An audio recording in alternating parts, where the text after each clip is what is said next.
अस्सलाम वालेकुम students, how are you all? Welcome to chemistry learning. Student, हमने अपनी क्लास 10 का चैप्टर नंबर 1 स्टार्ट किया हुआ है, द फंडामेंटल ऑफ केमिस्ट्री। आज जो हमारा टॉपिक है वो है मोल।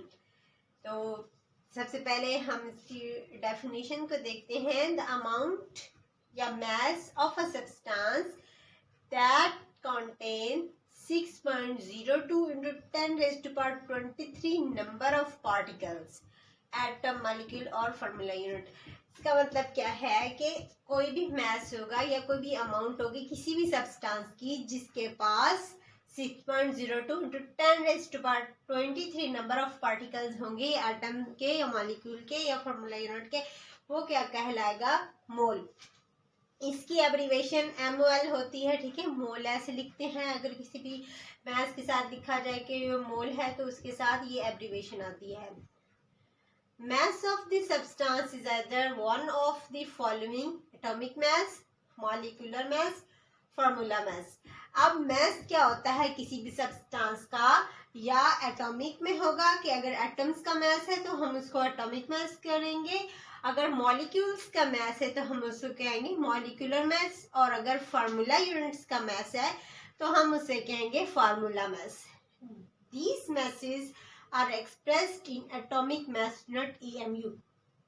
अब जो ये सारे मैसेज होते हैं इनको एक्सप्रेस किया जाता है, जाहिर किया जाता है एटॉमिक मास यूनिट में। AMU से इसको अब्रिवेट किया जाता है, ठीक है।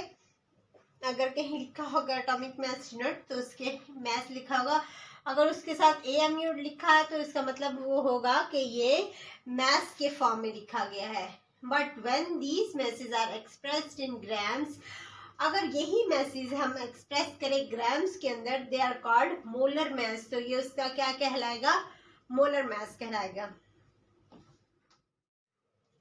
Scientist have agreed that Avogadro's numbers of are particles are present in 1 molar mass of a substance. Scientist क्या कहते हैं कि एवोगैड्रोस नंबर जो भी पार्टिकल्स वगैरह होंगे प्रेजेंट होंगे किसी भी सब्सटेंस में, 1 मोलर मास में, वो सब्सटेंस का क्या होगा? मास होगा, ठीक है। Thus the quantitative definition of mole is the, अब देखते हैं क्वांटिटेटिव डेफिनेशन ऑफ मोल क्या है? Is the atomic mass, molar mass और formula mass of a substance expressed in gram is called mole.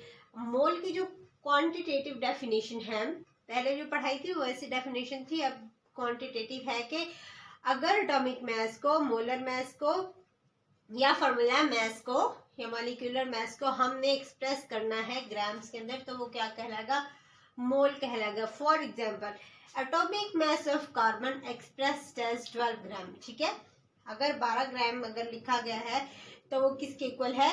1 mole of carbon atom के।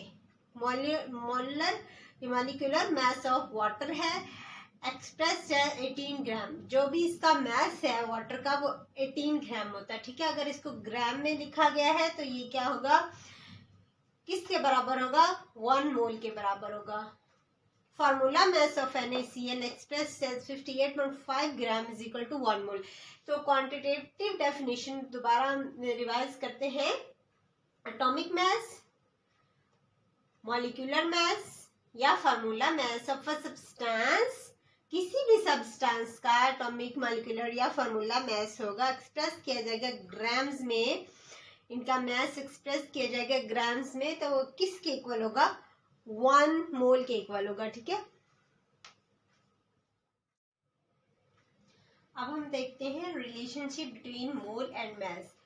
मोल और mass के दरमियान क्या रिलेशनशिप है, ठीक है। हमारे पास एक फार्मूला दिया जाता है हमें बुक्स के अंदर, साइंटिस्ट के कैलकुलेटेड किया हुआ ये फार्मूला है। इसको डिफाइन करते हैं, क्या होता है? Number of mole is equal to non mass of a substance और molar mass of substance.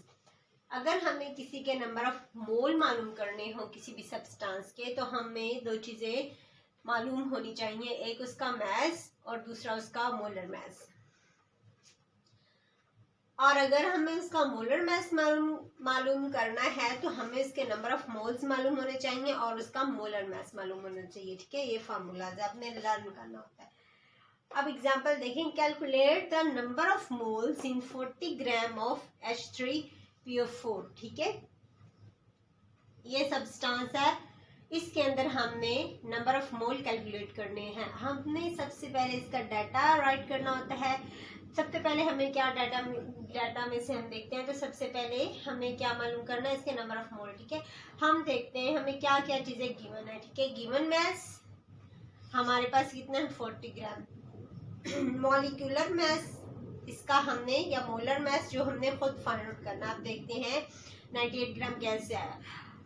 Molecular mess या मोलर मैस मालूम करने के लिए हमने इनके जो पीरियोडिक टेबल में मैसेस दिए गए होते हैं उसके अकॉर्डिंग इसको पुट करना होता है, और वो हमारा मोलर मैस होगा।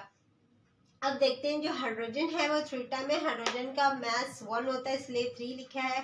प्लस फास्फोरस का जो है वो 30.9 है, और ऑक्सीजन का 16 है। ठीक है, अब 16 को 4 से मल्टीप्लाई क्यों किया है, क्योंकि यहाँ पे 4 ऑक्सीजन मौजूद है। ठीक है, जब हम इसको 4 से मल्टीप्लाई करेंगे और इनको आपस में प्लस करेंगे तो हमारे पास 98 आएगा। जब हम इस मैस को ग्राम्स में लिखेंगे तो वो हमारे पास क्या आ गया, मॉलिक्यूलर मैस आ गया। ठीक है, दोनों चीजें आ गई।